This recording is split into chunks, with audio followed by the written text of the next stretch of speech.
अभी तक उन दोनों के बारे में कुछ पता नहीं चला। वो लंदन में है, ये हम सब जानते हैं, लेकिन अब हम लंदन में हैं, वो भी ये जानता है। कौन?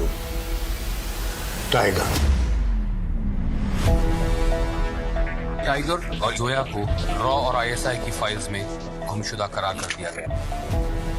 टाइगर के सारे पासपोर्ट हमने कैंसिल कर दिए हैं। वो अब जैसे ही तुम पासपोर्ट के साथ गुजरेगा हमें फौरन पता चल जाएगा सर। टाइगर तुम्हारी तरह इडियट नहीं है। दोस्तों, जल्द ही रिलीज होने वाली फिल्म टाइगर पार्ट 3 की कहानी कुछ इस कदर आगे बढ़ने वाली है। तो अब पुलिस ऑफिसर्स को उनकी गैंगस्टर्स की टीम तो मिल जाती है, पर अभी उस टीम में सिर्फ 5 लोग थे। वो चाहते थे कि इस टीम में कुछ और लोगों का एडिशन हो जो इनसे भी बड़े माफिया हो।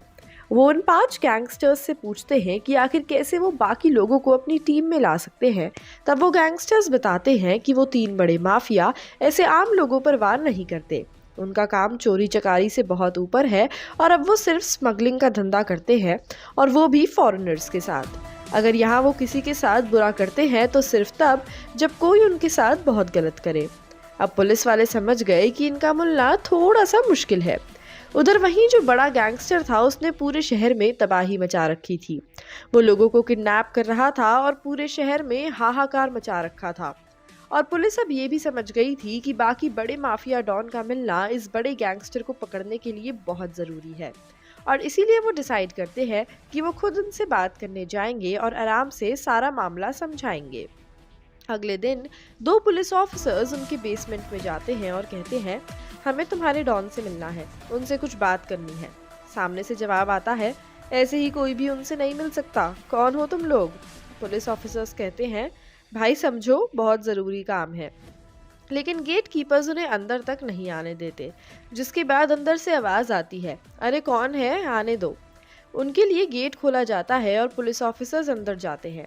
और अब अंदर जाते ही डॉन साहब कहते हैं, अरे आज पुलिस के लोग हमारे इलाके में, ये चमत्कार कैसे हो गया? पुलिस वाले हैरान रह जाते हैं कि आखिर वो उन्हें कैसे जानता है, क्योंकि वो अपनी पुलिस की यूनिफॉर्म में थे ही नहीं। डॉन कहता है, अरे चौंकिए नहीं, हमें तो पूरी दुनिया की खबर है, क्या लेंगे, चाय पानी? पुलिस वाले कहते हैं, हमें आपकी मदद चाहिए। दरअसल आप तो जानते ही हैं कि आजकल शहर में कैसा माहौल है। पता नहीं कौन बदमाश है जिसकी वजह से आम जनता का घर से निकलना भी मुश्किल हो चुका है। अब कोई और हमारी मदद नहीं कर सकता। हमने बहुत कोशिश की पता लगाने की कि आखिर ये है कौन, लेकिन हमसे नहीं हुआ और इसीलिए आपके पास आए हैं।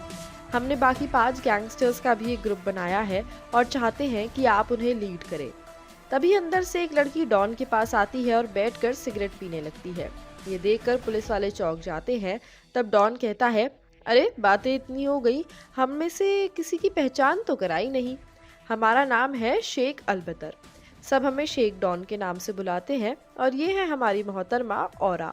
अब हम अकेले तो सब संभाल नहीं सकते, और आप तो संस्कारी लोग हैं, जानते होंगे कि औरत के बिना घर कितना सूना है।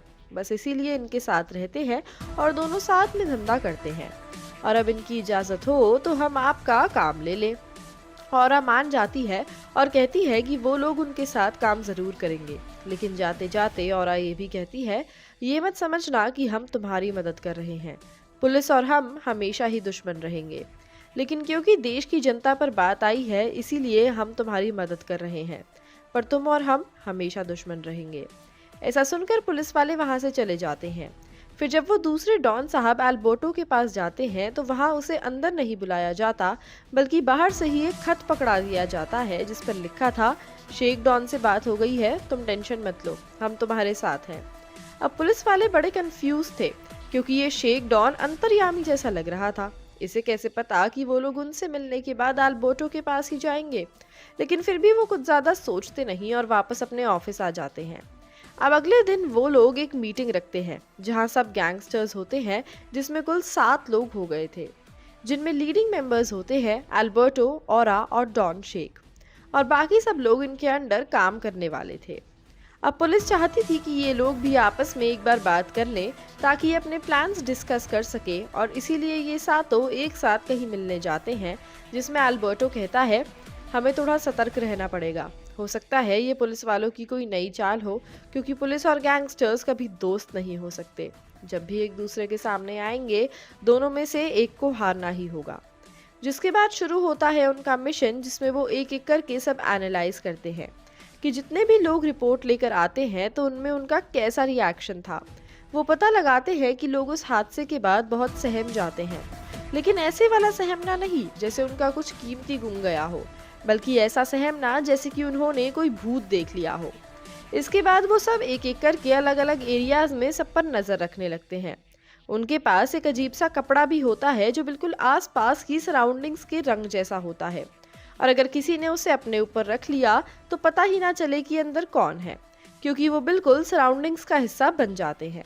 और इसीलिए वो ये इनविजिबल क्लोक लेकर सभी गलियों में खड़े हो जाते हैं और देखते हैं कि असली माजरा क्या था। तकरीबन एक हफ्ते तक सब कुछ एनालाइज करने के बाद उन्हें पता लगता है कि असल में ये टीम 3 लोगों की है, लेकिन इसका मालिक सिर्फ एक है। अब होता ये है कि ये किसी भी आदमी को पकड़ते हैं जो अकेले सड़क पर जा रहा हो। उसे पकड़ने के बाद अचानक से उस पर काला कपड़ा फेंक देते हैं, लेकिन जैसे ही वो बेहोश होने वाला होता है तभी पीछे से 2 लोग और आते हैं और कोई अजीब सी भूत सी आवाजें निकालते हैं जिससे कोई भी डर जाए। अब उन्हें ये तो समझ आ गया था कि आखिर माजरा क्या है, लेकिन उन्हें ये नहीं समझ आ रहा था कि इन लोगों को पकड़े कैसे, जिसके लिए वो एक प्लान बनाते हैं। वो सोचते हैं कि पुलिस वालों में से ही कोई उनके आगे जाएगा और उसके बाद जैसे ही पुलिस को वो लोग पकड़ेंगे तभी पीछे से शेख और औरा आकर उन लोगों को पकड़ लेंगे। हालांकि पुलिस ऐसा करना नहीं चाहती थी, लेकिन उनके पास और कोई रास्ता भी नहीं था, और इसीलिए वो डिसाइड करते हैं कि वो करीब 2 दिन बाद इस प्लान को इम्प्लीमेंट करने वाले हैं। इसके लिए वो हेनरी नाम के एक ऑफिसर पर हमला करवाते हैं और फिर प्लान के अनुसार सब लोग पीछे से आते हैं और उन्हें पकड़ लेते हैं, जिसके बाद उन्हें जेल में डाल दिया जाता है। अब होता ये है कि पुलिस चाहती थी कि उनका केस कोर्ट में प्रेजेंट किया जाए और उन्हें सजा मिले, लेकिन औरा और डॉन का कहना था कि उन्हें ऐसे ही मार देना चाहिए क्योंकि उन्होंने सबको इतना परेशान किया। तो दोस्तों, अब क्या होगी आगे की कहानी? क्या गैंगस्टर्स का काम खत्म हो चुका है या फिर वो आदमी अभी तक है जिंदा? जानने के लिए आपको करना होगा थोड़ा इंतजार। ऐसी ही और इंटरेस्टिंग अपडेट्स के लिए जुड़े रहिए हमारे साथ और सब्सक्राइब करें हमारे चैनल बॉलीग्राज स्टूडियोज को।